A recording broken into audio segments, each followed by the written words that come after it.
So good afternoon, everyone. It's an honor for me to open the fourth seminar of a series of 5.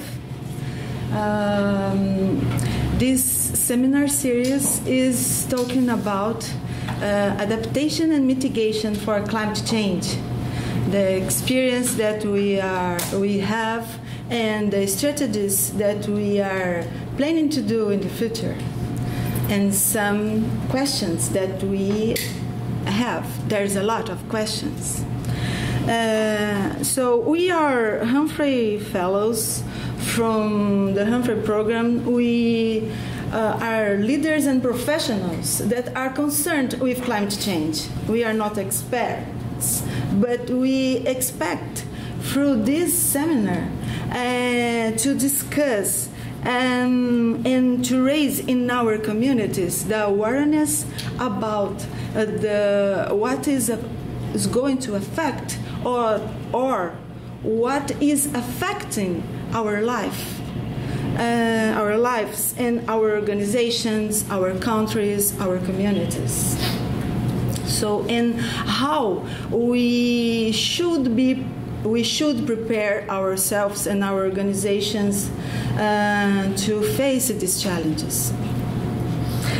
Before the presentations, we would like to invite you to engage in a regional conference that is going to happen in April here.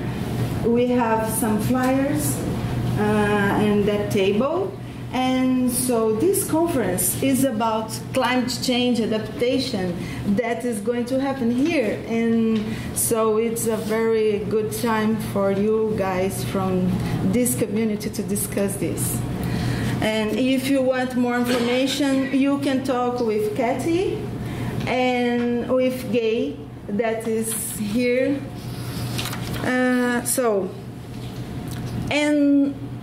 I would like to thank the Tompkins County Public Library, the Humphrey program, and the international programs from Cornell that give us the opportunity to talk to you. And to introduce the speakers, I would like to invite Dina to present them, okay? And have a very good time. Thank you.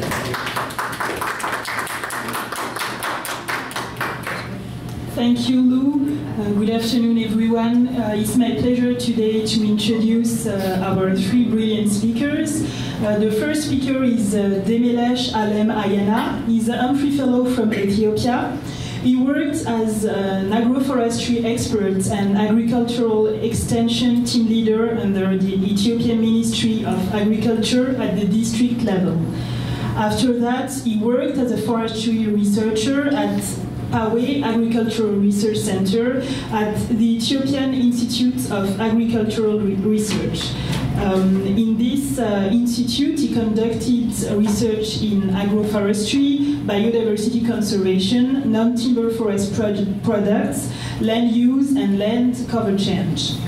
Demelesh presented various papers in workshops and seminars, and in 2008 he joined the Ethiopian Ministry of Education as head of the Department of Natural Resources Management in Debre Marcos University. Please welcome me in join me in welcoming Demelesh.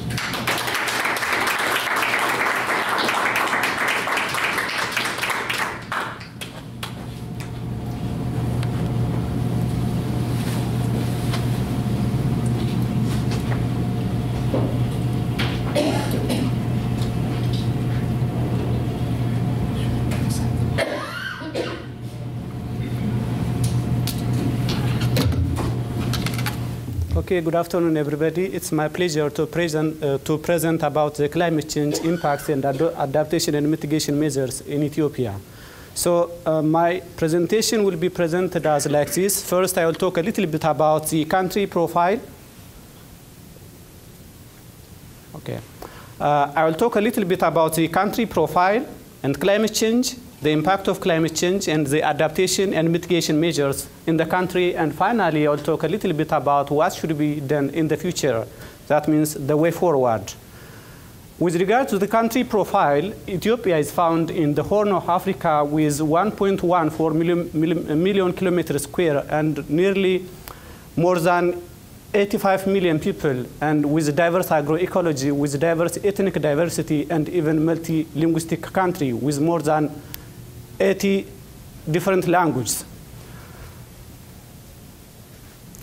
In terms of topography, the country has also diverse agroecology, which runs from 116 meters below sea level up to 4,620 meters below above sea level. So in terms of topography, again, it's a diverse country. When it comes to the population density, there is an alarming population growth from 1967 up to 2013.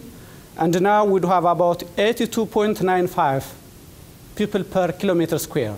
And there is also a variation, of course, which is based on agroecological zone of the country, whereby the drier part of the country has low population density, while the highland part of the country has a high population density. So the population density varies from 300 to less than 10 persons per kilometer square.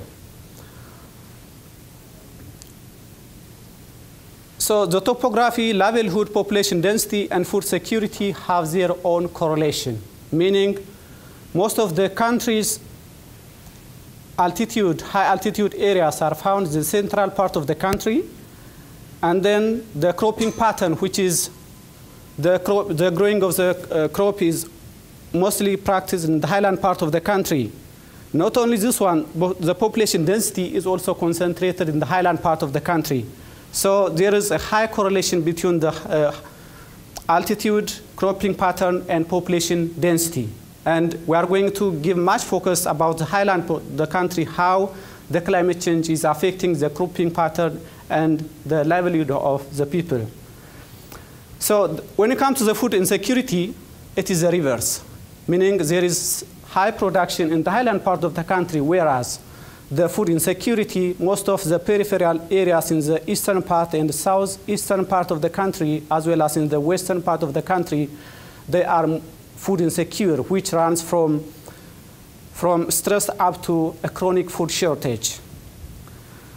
In terms of the climate change, this area, which was supposed to be a high production area in terms of crop, nowadays is becoming shrinking because of the climate change.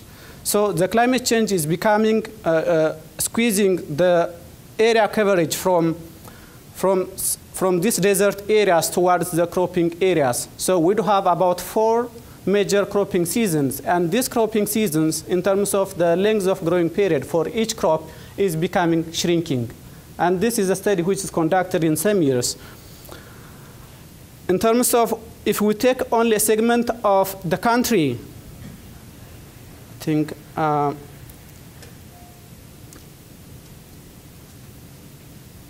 if you go from the eastern part to the to the western part of the country, keeping 8 degrees north, because of the high diversity in terms of topography, we do have also a diverse impact of climate change.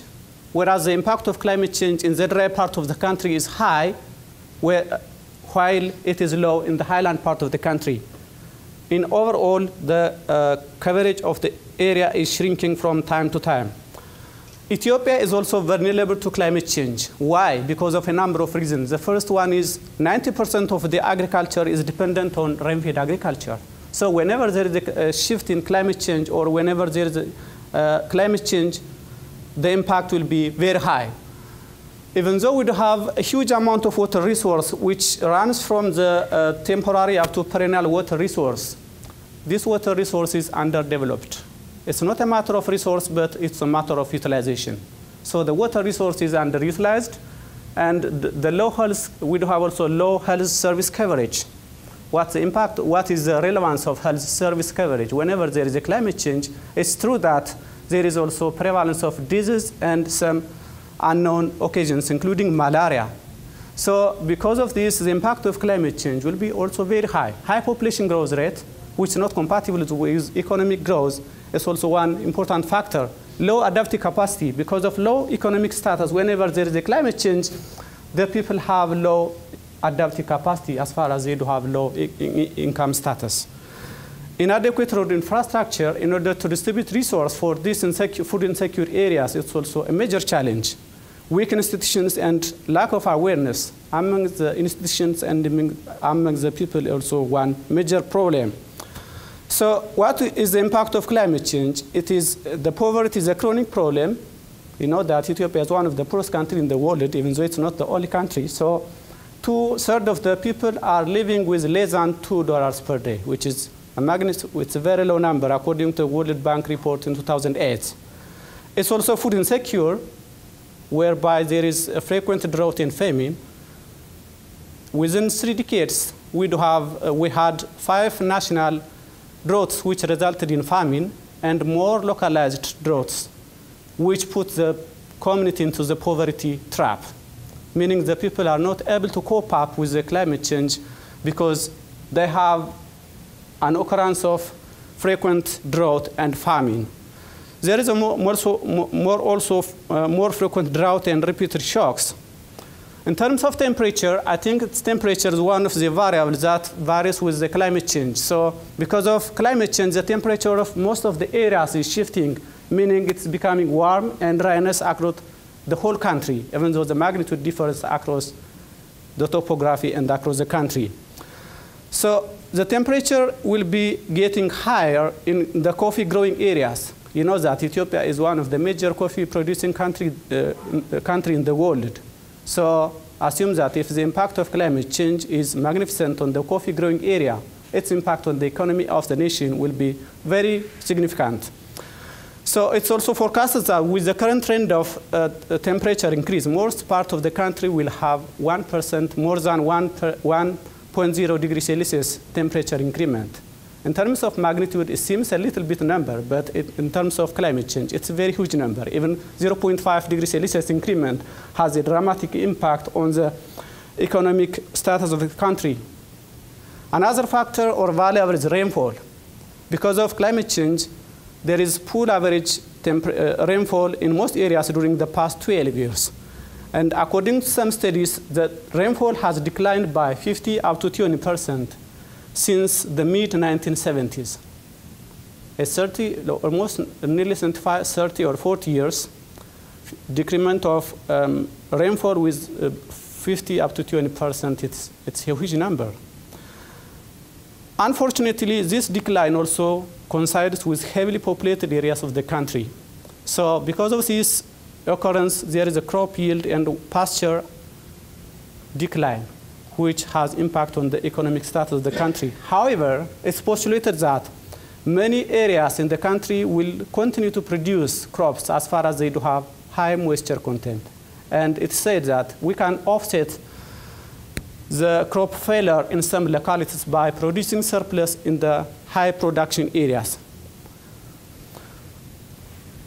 According to, there is also some study which projected the impact of climate change within 30 and 50 years, which shows that both the crop and the livestock will be highly affected with a different scenario. What will be the impact of climate change on crop and the livestock if there is high total factor productivity and climate change, and with a combination of 2 factors, what will be the impact of? And you can observe that the impact of climate change on both production systems will be very magnificent, even though the rate of change differs.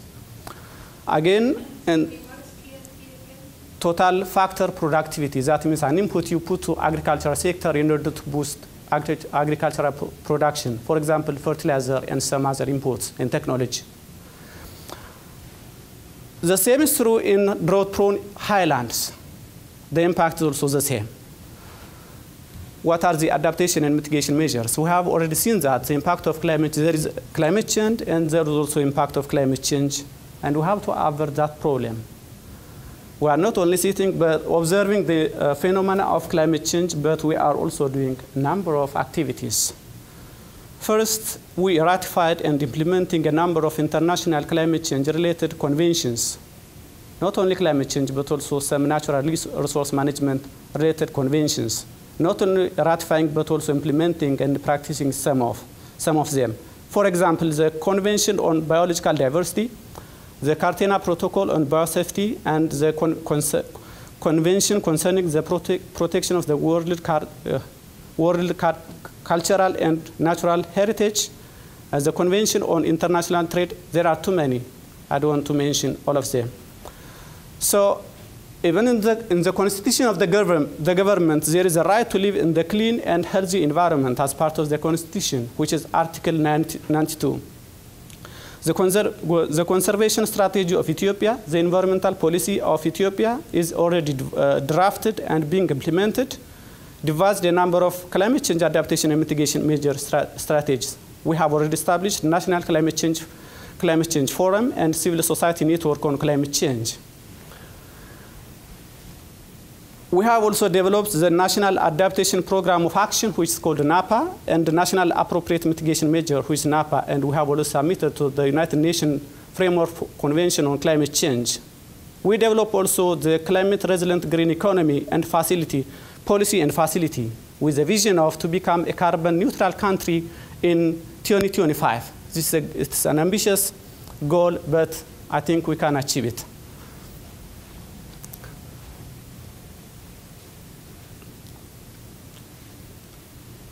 So our government also known in climate change adaptation and mitigation negotiations across the globe, including the Copenhagen Consensus. So since 2009, our late Prime Minister, he's already died, I'm sorry, he was the chair of the African Heads of State and Government on Climate Change.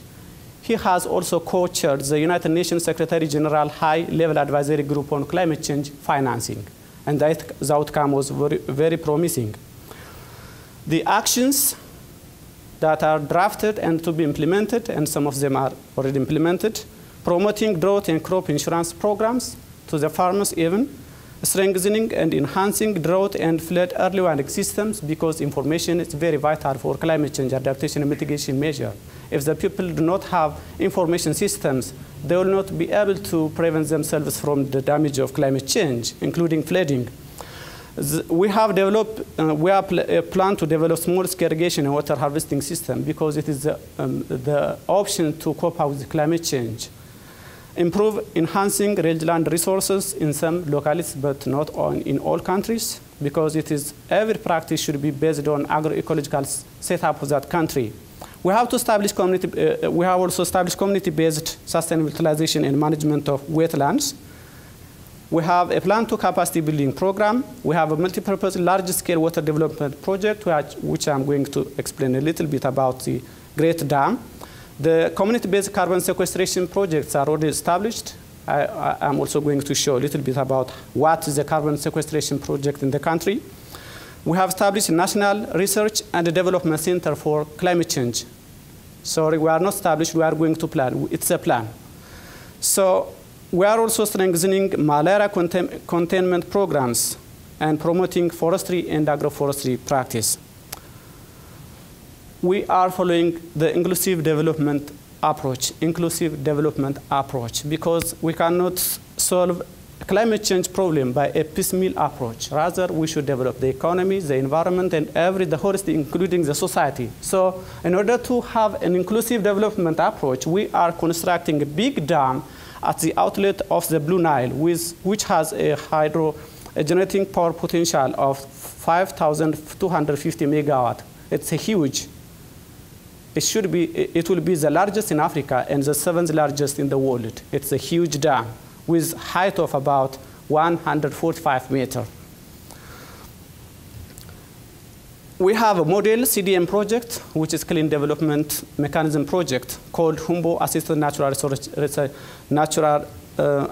Regeneration Project. I'm going to show you a little bit about what it looks like. I'm sorry if it will not be open.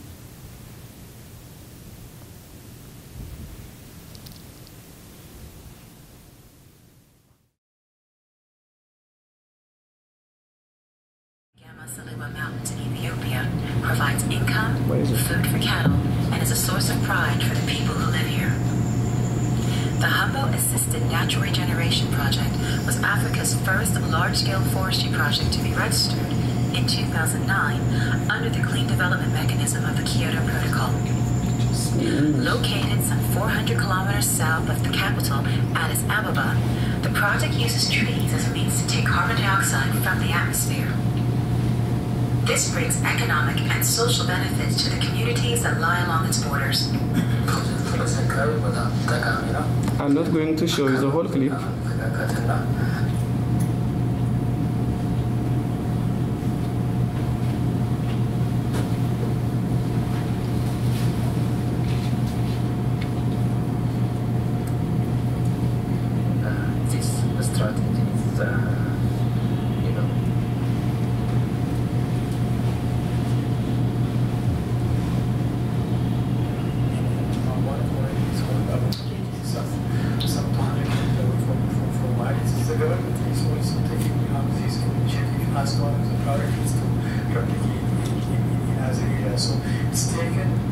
Can you hear? No. I'm sorry. So, you can go to the website and check. The Natural Regeneration Project shows how climate change mitigation and developing sustainable communities. So, you are not able to hear the sound, so I will talk a little bit about it. So the goal of the project is sequestration of carbon from biodiversity, native forest, and through the restoration of the degraded forest. And it contributes to alleviate poverty through the sale of carbon and non-forest benefits and communal land given to the community as cooperatives. So the outcome is there is increased vegetation cover, which decreased soil erosion and improved water infiltration. It also improved biodiversity and improved microclimate. You can compare how the area looked like before and after intervention. So it is one of the largest CDM projects in Africa. High-level benefits, it's a learning site and research site for university students and even not only for Ethiopia but also for other African nations, and experience as an asset to the country. And its anticipated future benefit is improving biodiversity, enhanced downstream farm land productivity, income from honey production, a lot of benefits. So what should be the way forward? Even though there are magnificent and a number of activities that are being implemented, it's not enough because climate change is progressing at an alarming rate in the country. The future climate variability and change are expected and worsen, and drought and famine will be increased, and it will also potentially accelerating the already existing land degradation, soil erosion, deforestation, loss of biodiversity, desertification, recurrent flood in water, and as well as air pollution. So the agriculture and water resource and human health sectors will be most negatively impacted, and infrastructure sector will be vulnerable to climate change. Raising yields in the more agriculturally viable areas will be an option, but it's not the only option. We have to control population, and the coordinator referred that package all activities through climate change lens is needed. The implementation of this strategy at the grassroots level should be given special attention. Thank you. If you have questions, you are welcome.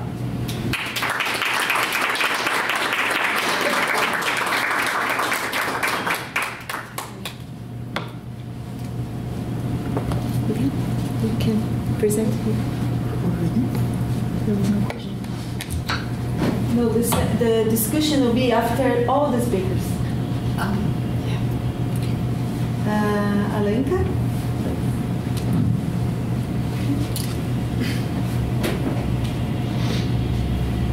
We need, while she is going to present Alenka, we need to put the microphone in. To save time, you know? Okay, so our second speaker of the day is Olayinka Omotosho from Nigeria. He's an Assistant Chief Scientific Officer with the Lagos State Environmental Protection Agency, Nigeria. Olayinka holds a master's degree in Environmental Resources Management and is also a fellow of the Center for International Postgraduate Studies on Environmental Management at Technische Universität Dresden, Germany. Yinka is passionate about sustainability in Africa, and he does a lot of volunteer work with local and international NGOs. So Yinka, the floor is yours. Thank you very much. It's a privilege to be here. Thank you for coming, everybody. I'm going to talk about climate change adaptation and mitigation, the experiences we've been going through in Nigeria. The outline of my presentation goes thus. I feel that we need to understand the demographics of the country for us to know better how climate change is affecting the country. I'm going to do an assessment of the vulnerability of the country, talk about the impacts of climate change in the various areas in the country, of course the adaptation and the mitigation measures, individual, national and regional, and I'm going to conclude. Now, Nigeria is in West Africa, like most of you probably know, it's somewhere around here in West Africa. And just above the country, this brown patch is the Sahara Desert. And below here, just here is the Atlantic Ocean. So Nigeria is wedged between the Sahara Desert up north and the Atlantic Ocean down south. This is another map of the country, and the country has a lot of water resources. Down south here, is the Atlantic Ocean, like I said. There's a major river that comes from the west, goes through the heart of the country. Another one comes from Cameroon here in the east. Both of them meet nearly at the center of the country and run down, forming hundreds of tributaries down to the Atlantic Ocean. So a lot of water resources, around from the middle belt to the southern part of the country. But in the upper region of the country, like as shown in this satellite picture, up north here, you discover it's a little bit brown. And the further you go down south, the richer it is in greenery. It shows that the Sahara Desert is slowly creeping in from the north. But because of the water resources around this general area, it's a lot of arable soil, good for agriculture, but of course there are environmental challenges as well. Now, more about the demography of the country. It's the 10th largest country in the world by population, about 160 million people. The land area is about 900,000 square kilometers. And there are three major types of vegetation, like you would have seen in the last map. Up in the northern region, you have the tropical Sahel, that is close to the Sahara Desert, and not much rainfall. A lot of drought is coming in there right now, and they're having major agricultural issues. And in the middle belt, it's very, very green. It's a tropical savanna region, and it's still beautiful arable agricultural land. And down south here, where most of the oil in Nigeria is concentrated, most of natural resources equally concentrated, is the tropical rainforest, and it's a very rich area, and of course experiencing its own challenges as well. The population distribution, the rural population, like 47% of the population live in urban areas. 53 live in rural areas, and it's a little bit equal, but in the next few years, we're going to have like 60-something going to the urban areas, because most of them are looking for better opportunities. They are looking for jobs and better things. There's not much incentives in agriculture and rural development, and the government is right now trying to look into how to discourage this kind of rural-urban drifts. Now, the neighboring countries around Nigeria include Niger, Chad Republic, Cameroon, and Benin Republic. And to the south, like I said, there's about 800 kilometers of beaches. Of course, those beaches are major concerns when we talk about climate change. The labor force in the country is divided between agriculture, government and services, manufacturing, oil, and then trading. But of course, the economy of the country is largely dependent on oil. It's the sixth largest oil producer in the world. Now, talking about the vulnerability of the country, the slides I showed earlier would have given you a picture of some of the things that is affecting the country when we talk about climate change. Of course, the 800 kilometers coastline is a major factor. It's been heavily eroded. I'm going to show some pictures later on that will show how this is happening.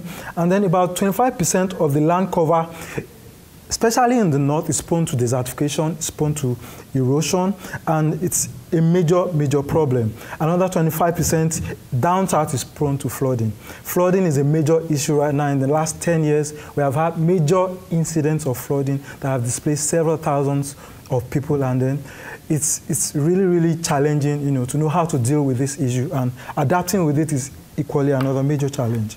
Water resources and consequently agriculture are threatened, basically because of inconsistent rainfall. The rainy season, in Nigeria there are two major seasons, the rainy season and the dry season. The rainy season has reduced drastically in the last 15, 20 years. But the quantity of the rainfall has increased.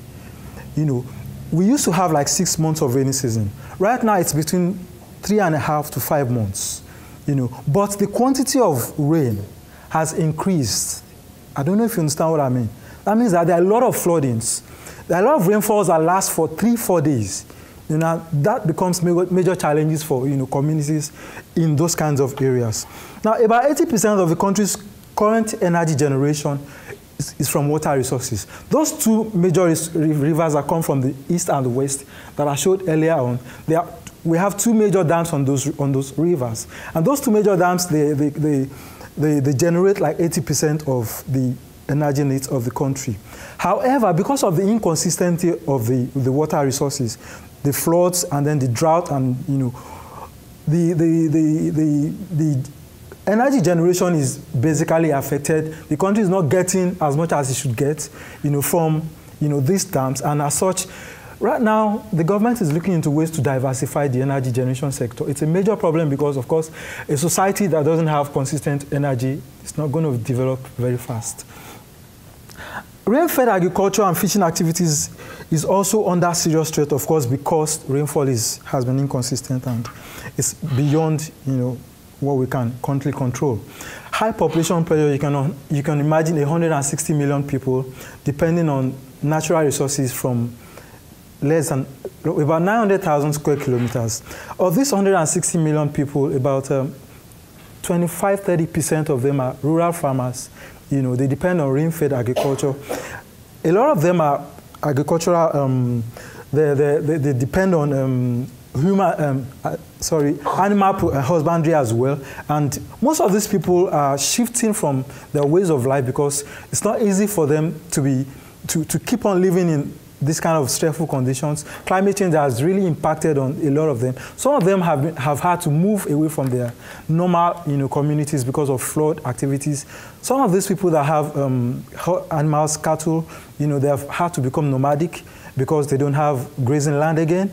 A lot of these activities have caused a lot of conflicts that I'm going to show in some slides, you know, later on.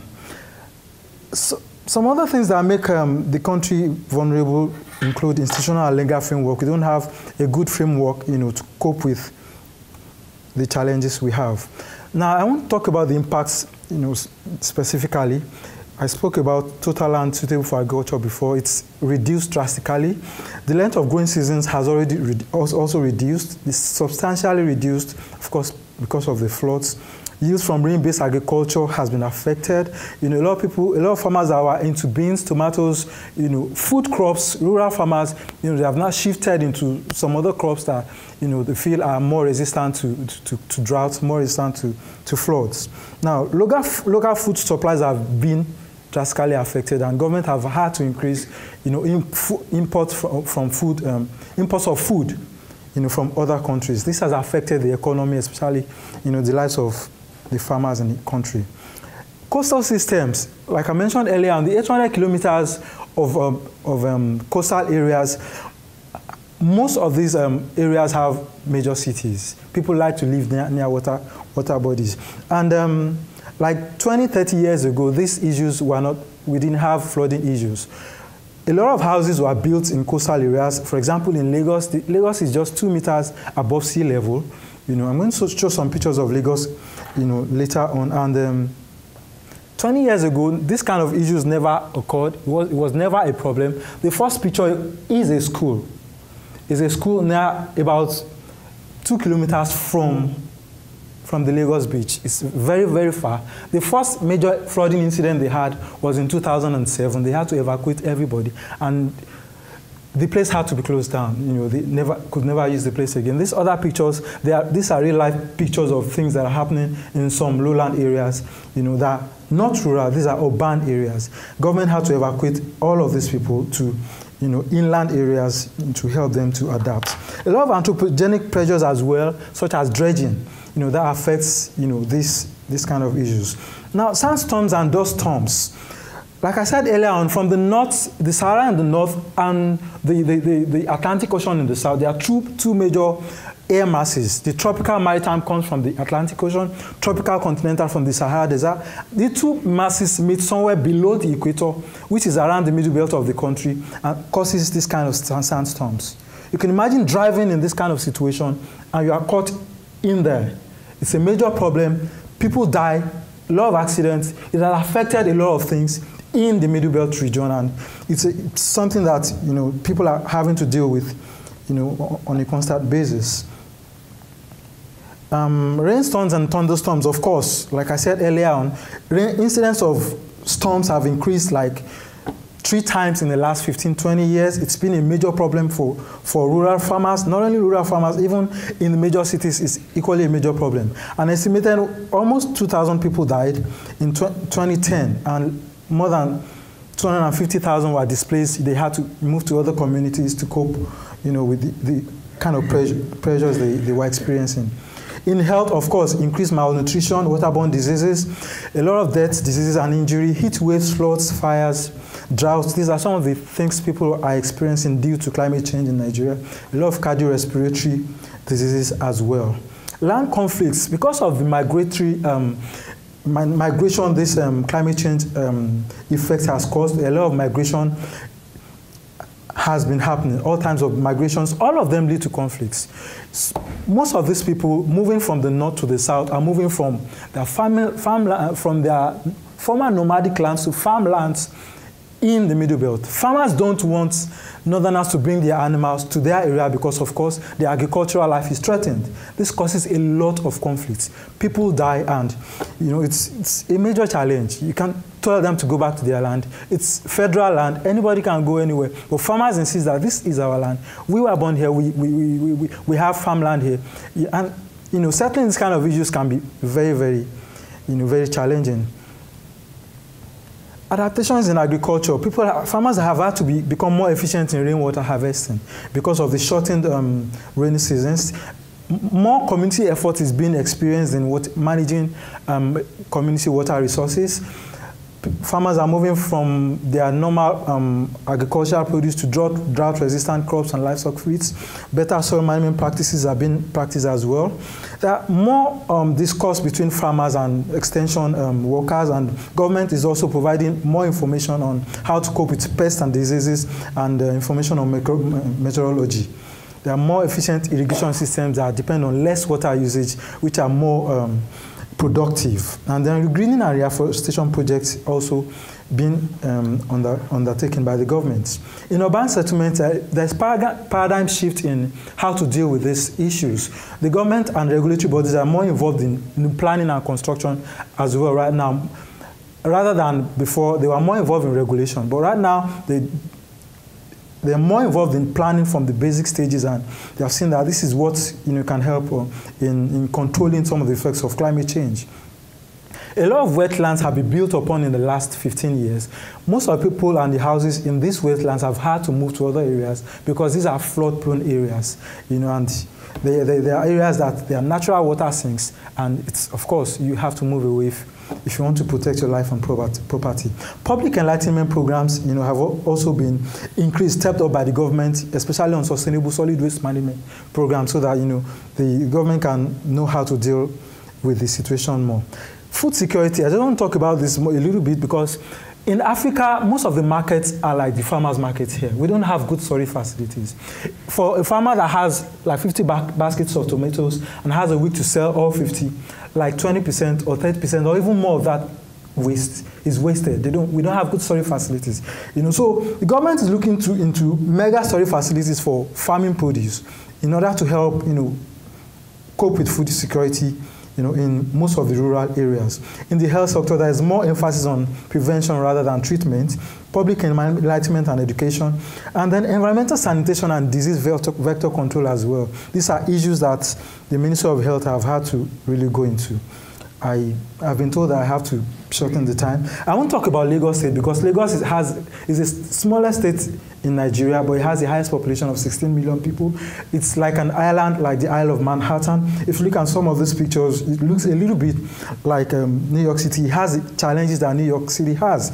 You know, the major things about Lagos is that Lagos has a beach of about 18 kilometers.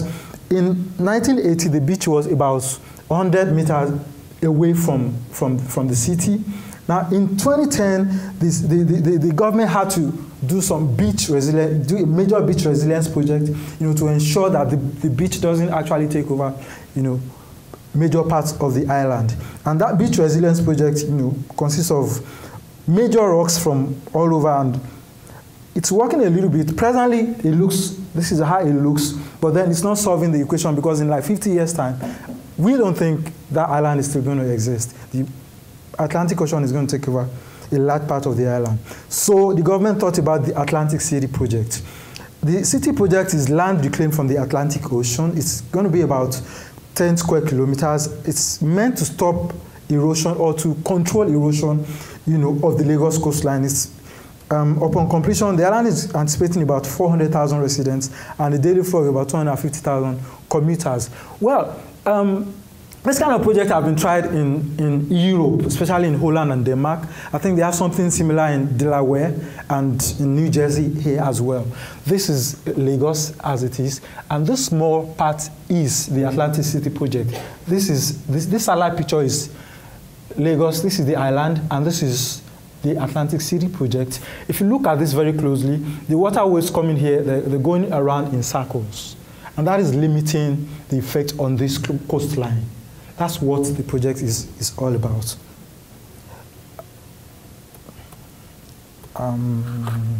Sorry? I'm not, yeah, no.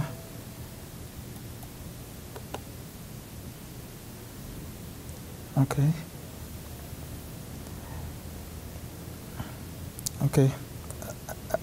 I just want to talk about a regional project here. This is the Great Green Wall. It's a regional project between 11 countries bordering the Sahara Desert. And the project is all about enriching the edge of the Sahara Desert to stop the encroachment of the Sahara from affecting the countries. It's a project that was developed by the African Union, you know, and it's supposed to be 11 countries reforesting 15 million hectares along a 15-kilometer wide, 7,000 plus long belt from Dakar in Djibouti, Dakar here to Djibouti. This is what it's supposed to look like. And once this is in place, it should limit the encroachment within the next 50 to 100 years. And government plans to, you know, increase and improve on that, you know, as time goes by. Now, for my conclusion, of course, climate change is bringing obvious challenges every day. Every day, we're experiencing major challenges in the country, but the rate at which we're adapting to these challenges is very, very slow. You know, there are practically no mitigation measures except for the planting of trees, which is not really mitigation per se. People are adapting, but the government needs to be more proactive, you know, in bringing up measures to help people to adapt more to all of these challenges. Thank you.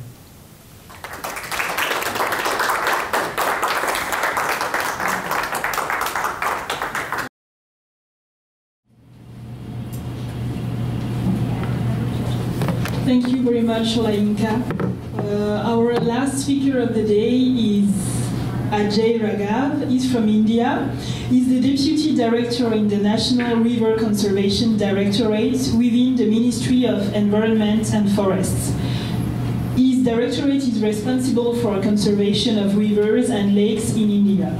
Ajay's responsibility as a Deputy Director includes implementation of pollution abatement measures for improving water quality of the Ganga, one of the most important Indian rivers. Please join me in welcoming Ajay. Thank you. I work in the Ministry of Environment and Forest, but my area of work is not climate change, but I am pleased that I can contribute in this sector. My presentation is more on what are the mitigation and adaptation measures we are taking in India, rather than on the details of what are the climate impacts in India, because this is a very, very big subject. It's difficult to cover everything in 15 minutes. But I'll try my best to give an overview. What are the challenges which we are facing, and the National Action Plan for Climate Change, and some case studies both in urban and rural areas, how to adapt in changing climate. You all know that India is the 7th largest country, and it has the 2nd largest population and the 10th largest economy. The GDP in 2011 was 1.8 trillion. Although India is the 3rd largest greenhouse gas emission country, but I would still consider that we are a low carbon economy, because per capita emissions in India are still 1/4 of the world average. So it's very, very low, and 1/20th of what is in US or Canada. Although this problem was not of our making, but we are one of the most impacted countries from the climate impacts, and I summarize the 3 sectors as food production, because 63% of the population of India still depends on agriculture, and although we are fully self-sufficient in the food, but the average growth of agriculture is not commensurate with the high population growth. So this is a major issue. Water availability is a big issue, because India over the years have become more water stressed, and changing climate is going to complicate the matters further. Our coastal cities, India has a large coastal line on both the west as in east. So there are a large number of cities which are vulnerable to the increasing sea level rises. We already spend around 2.6% of the GDP on the climate adaptation, and it is assumed that it is going to increase to 6% of the GDP. So which is a big drain on the economy, and it's something which is worrying us, because all the money which has been spent is from our own domestic sources. As I mentioned that India is still a developing country, and we don't want to compromise development to combat climate change, although it is impacting us, but we need to have a balanced and sustainable development, so that we don't follow the same path which the developed countries followed in last 100 years, which destroyed the environment and created high carbon emissions. So it's a big challenge. 360 million people still lack electricity. So it's a big number, and they don't have electricity in their houses. So this is a big challenge. How do you provide energy to these people without increasing the carbon emissions? And I will talk about what one of the big NGOs are doing in this sector, and what government is also thinking about it. Removing poverty and hunger. 1/4 of the world's poor, the hungry people, are in India. There are 870 million food insecure people as per the FAO of December 2012, and 230 million lives in India. So it's a big challenge. How do you provide food? And agriculture, you know, is also contributes to GHG emissions. Water shortage is increasing. Both it has something to do with the climate, as well as the pollution from various other sources, and changing precipitation patterns is making the issue worse, because the lot of agriculture still depends on the rainfall, and the changing precipitation will impact on the cropping patterns. This was the survey which in one of the reports done by the ministry, which tells you about the contribution of the GHG emissions from the electricity, because still large thermal power plants exist which are coal-fired. So around 37% of the emissions come from the power generation. The second biggest is the agriculture, because agriculture also contributes to methane and nitrous oxides, which have larger greenhouse potential. Like China, we are not a manufacturing hub. So I would say that that's one of the reasons we still have very low per capita carbon emissions, because our economy more depends on agriculture as well as on service industries. As you know that we have big IT industry or services sector, banking. So manufacturing is not a major contributor in case of India. This tells you about the growth of annual carbon emissions in terms of the various sectors as per the surveys done in 1994 and 2007. So you will see that the growth is much less than the increase in the GDP. Our GDP in those years have been increasing in the ratio of around 7 to 8%. But if you see this, the annual growth of the carbon emissions is not equal to that. So that means the carbon intensity of the economy is decreasing, which is a good sign. That means we are not emitting same as the rate of growth of the GDP. In fact, in agriculture, it has reduced because the agriculture growth has not been very high. It has been only 2 or 3%. It's very difficult to read, but this is the statement which was issued by Government of India about what are the unilateral actions we are taking on climate change just before Copenhagen. So this gives some of the initiatives which are in the research, policy development, implementations.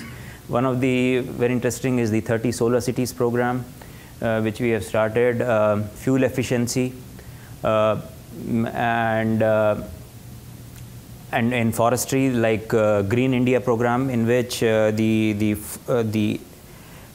the forest cover in the country is again increasing.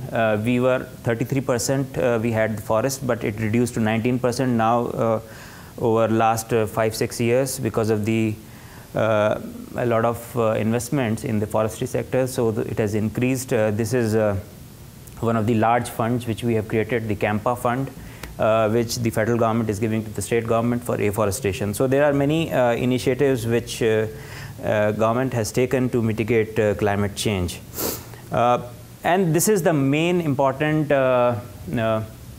national action plan for climate change. This report came out because we have advisory council under the Prime Minister who chairs this, and the experts brought out this report around 5 years back. So the major actions which we are taking has been in terms of 8 national missions, which are very ambitious in their targets, and we have launched a couple of them recently. And the most important is the National Solar Mission and National Mission for Enhanced Energy Efficiencies. So this gives the objectives of these missions. That means we want to add 20,000 megawatt solar power by 2020. And we have Bureau of Energy Efficiency, which is taking the initiative to go into energy savings, Energy Star programs. A lot of work is being done in terms of green housing, in which you reduce the energy consumption. And there are other sectors like the water sector. I'm doing in the water. And one of the aim is to go for river basin management. So these are some of the issues which are being done. And we think that this is the way forward, because we need to have a sustainable development. We need to have the renewable sources of energy to meet our energy demands. So we have, I think India is one of the only countries in the world which have a special ministry. Although we have too many ministries, but we have a ministry on the renewable energy, which has been existing since 1982. And these are the initiatives which we have taken in terms of adding the power. So around 15% of the new additions of the power in last 5 years has been from the renewable energy. And India was the second largest wind producing country in the world last year in terms of additions, new additions, and we are the 5th largest in the wind right now. And so we are also have the waste to energy plants, solar also are coming up, but there are very ambitious targets for the future. That means from 12,000 to 48,000 we are only going to produce from wind. And biomass, we generate a lot of biomass from agriculture sector, so we have biomass gasifiers and small hydro. So this is a very promising sector which we are investing heavily on. I mentioned about the 12,500 megawatt which we added in last 5 years from renewable energy, and this is some of the targets for both solar photovoltaic and concentrated solar power which we plan to generate, and these are some of the targets and the years mentioned. But a lot of subsidy has to be given by the government because the coal still remains cheaper option. So you need to give capital subsidy to promote these kind of industries. I mentioned that there are large number of people who still don't have electricity at their homes, and 1.3 billion people in the world don't have electricity, and 360 million, that means more than 1/4, are in India. So we have an institute called TERI. The head of the TERI is also the head of the IPCC, and who got the Nobel Prize with Al Gore. So this organization, with the help of many agencies, private sector and government, has initiated this program. I just mentioned this because this is a good example which has gone beyond India, not only concentrating only on India. So they have distributed solar lanterns to a large number of villages in India, and it works on a sustainable model in terms of microfinance, because it gives microfinance to the local entrepreneurs who can have the solar charging center at their home, which can charge up to 10 lamps, and these lamps basically works in terms of both CFL as well as LED lights, and this is how it looks. So these lamps can work for 5 to 6 hours, in which children can study in the night.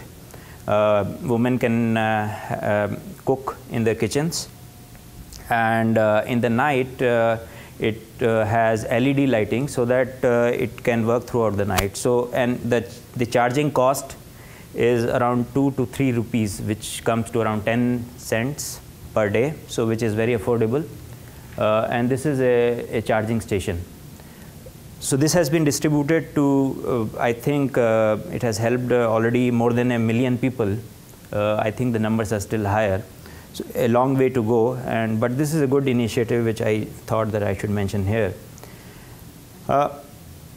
In terms of adaptation, we have this I am giving as a macro picture, that the country as a whole is concentrating on these issues to adapt in terms of crop improvement, drought, health improvement, risk financing, disaster management. We have National Disaster Management Agency, which has plans for national as well as a state level, forest conservation.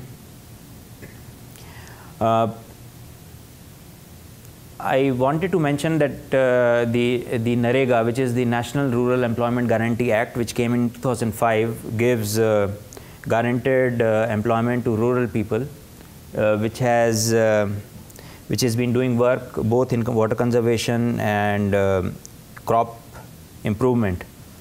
And there are various programs for watershed and urban infrastructure improvement. There are many NGOs and which are working in the adaptation sector, but I wanted to mention just 2-3 small examples which will take only a couple of minutes.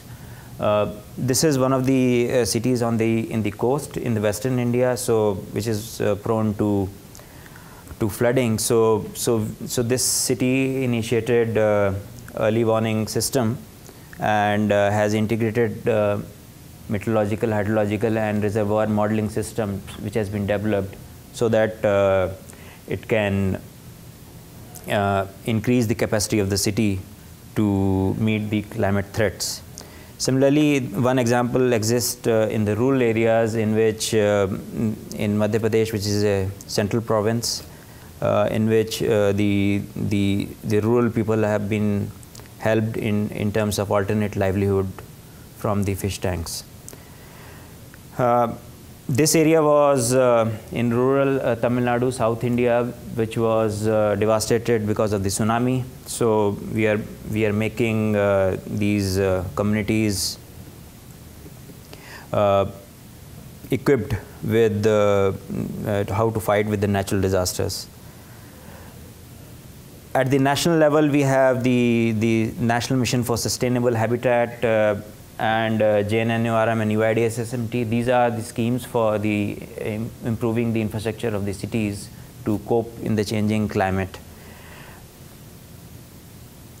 This was the report which was brought out last year, which is the India's second national communication, which every country has to provide to UNFCCC, which provides the total emissions which are generating from the country and what measures which the country wants to take. To conclude, India is likely to be the worst impacted by the climate change because we are still largely dependent on the agriculture. Water is scarce, and the large number of people who are below poverty line. So they are not prepared to fight with the change in the scenario of changing climate. So we need to. India has taken, although India was party to the Kyoto and we were not in the Annex 1 country, but we have taken the measures without any international obligations, and it's not an area in which we need to point fingers to one another, like developed or developing countries in all negotiations does that. But I believe that this is a great opportunity to work together for green technologies, because it is a employment provider to the companies, big companies and research organizations in developed countries, which can see that there is a large investments to be made in developing countries for new technologies of power production, because the growth of the power requirement in developing countries is much higher. So I think it should be a more collaborative venture, so that we all can mitigate this climate change and global warming. Thank you.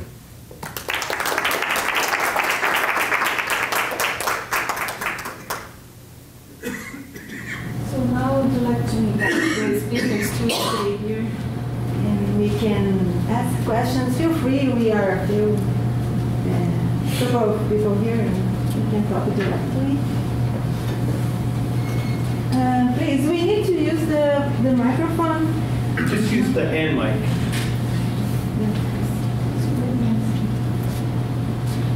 If you want. Yeah. Okay.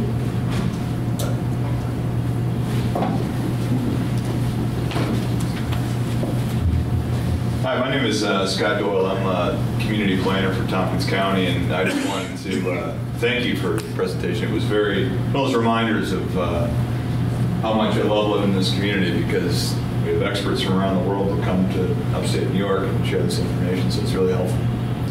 We are in the midst of tackling some of the issues, and I've learned some pieces from what you presented, certainly at different extremes here, but in terms of hazard mitigation and adaptation, planning locally as part of a federally approved mitigation plan. And so I just wanted to extend an invitation to folks in the room, presenters, that next week, Wednesday night, in this very room at 6 o'clock, we're going to present a little bit of that initial draft that'll talk about 22 hazards we examined and some of the strategies we're thinking about locally. And that's all of the communities within Tompkins County. It's the hazard mitigation plan? That's right, hazard mitigation plan, which scratches the surface on adaptation, but also looks at 22 different hazards, natural, human caused, and technological. So that's the start of, I think, we'll have a broader discussion. So just wanted to mention 6 o'clock. 6 o'clock here, Wednesday the 20th. But also that draft is available at the county planning website. I can submit that through the county. Thanks. Thanks, Scott. I want to add my thanks to all of you for coming downtown, especially with this. I'm the one that's coordinating the regional conference on climate adaptation and mitigation for April 18th to the 21st. And I'm struck, and of course I've been working on global warming for 20 plus years, so well aware of what's going on in your countries at the surface anyway. And I have to admire your courage at facing what you're facing. Yet, despite the opportunity for all of us to know what's coming at us, I still run into a shrug of the shoulders and people not really engaging with the reality of how many people are being harmed right now and how many more will be harmed. And so I wonder if in your countries you're seeing the same kind of shrug of those who don't feel directly about to be hit by a flood or a drought. Do you see indifference, or are you starting to see a cultural shift towards unified acceptance of what's going to happen and what needs to be done? And I also, a follow-up question is, another thing you were talking about, both the developed and the developing countries have to be in this together in terms of mitigation, absolutely, but meanwhile we're surrounded by all these companies who want to drill the Arctic, frack for natural gas, let's use up some more coal. I mean, we're surrounded by people who want to make it worse. So I'm wondering what the conversation is in your countries around dealing with the international market for fossil fuels and sort of the indifference of those who are comfortable and insulated. I can talk about India.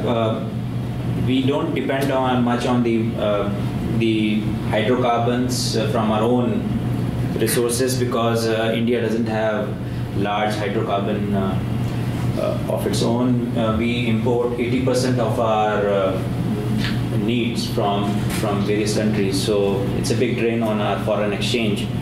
So this was one of the targets for us to move from the fossil fuels to renewable energy. That's why there's a big push in the country.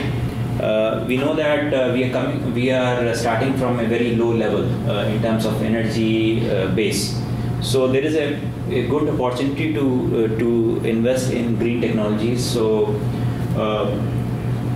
that's why we have initiated this two-pronged strategy of going from non-renewable to renewable and start the big mission on energy efficiency, because a lot of energy is wasted in terms of transmission distribution, in terms of home appliances. As long as in terms of the fracking issue, as long as the resource is available, you can't stop people to tap that because there will always be a lure to take out that resource. So that is why we are not investing as much in, say, solar in this country or in many of the countries which have big hydrocarbon sector. So I don't know. Recently, India also discovered large gas reserves. So now many of the private sector wants to go there. And I was surprised that I never knew word fracking before I came here. But last 2 months back, I hear that India has also announced its fracking policy, which was not heard of in India. So this is very, for me, it is a very disturbing development, and I think we need to focus our energies more on alternative fuels, fuel cells, electric cars or hybrid cars, and all those, which I think. Which many European countries are doing, like Germany has announced recently that they are shutting down their nuclear plants and going to be without nuclear power by 2022 and have substantial power from the renewable sector. So, yeah. Thank you. I totally agree with Ajay on the fracking issue.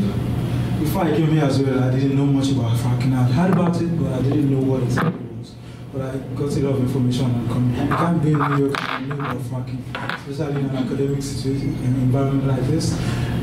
It is a major concern to me because for me, it's taking a step forward and 3 steps backward, because we've been talking about alternative sources of energy for years, and now we're talking about fracking. Fracking, it's easy, but it's going to bring major environmental challenges again. We're presently dealing with a lot of issues as concerning environmental challenges. We're going to introduce much more if countries go into fracking. I don't support it. I believe we should spend more, on alternative sources, just like Ajay said. In my country, and I think I could speak about most African countries as well. In Nigeria, the economy is based on oil, and basically there's not a lot of indifference to a lot of the market for fossils, because most of politicians feel that we've got oil. In the next 50 years, we're going to have oil. In the next 100 years, but some of the intellectual wants to know that the market for international oil is shifting. One of the major customers for oil in Nigeria is the United States. And in the past 5 years, the oil US buys from Nigeria has reduced by 40%. So it is actually affecting the economy of Nigeria. Some of us want it because we want the country to be diversified. We want the politicians to look more into agriculture, to look more into alternative sources. Other ways by which you can generate, resources, generate foreign exchange. But then it's something that we cannot hide from. Things are going to change. We have to stop limit what we've been doing in the past and look at how we can adapt to what's going to happen in the future in a sustainable manner. Okay, thank you. I do agree with the 2 presenters. My view is also the same. With regard to the fossil fuel, I think Ethiopia doesn't concern this issue because we are the country who are testing the impact of climate change, not the benefit of fossil fuel. We don't have any fossil fuel infrastructure in the country, even though we do have the potential in terms of fossil fuel and geothermal energy. Still, we didn't use that energy. We are using most of the time renewable energy, including the hydropower electric generation schemes. During my presentation, I have shown that the government has a commitment to generate power through hydropower generation. That's a big dam. So it doesn't concern us. But as an international person, I would like to say that we should strive to reduce the impact of climate change through reducing the use of fossil fuel by shifting towards renewable energy. In terms of the agreement among the people, I think there is a diversity even among the politicians to play their roles with regard to climate change. But in general, I would say the government is committed to combat climate change through various methods. But the people, even nowadays, they are also perceiving the impact of climate change, and they are shifting their mind so that they will practice to adapt some drought-resistant crops and something like that.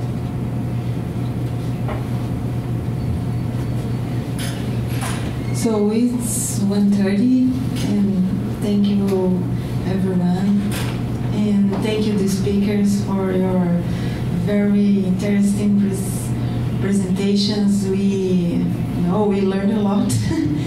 And I hope we have more time to discuss, and we have time during the conference next Wednesday. This is just an open.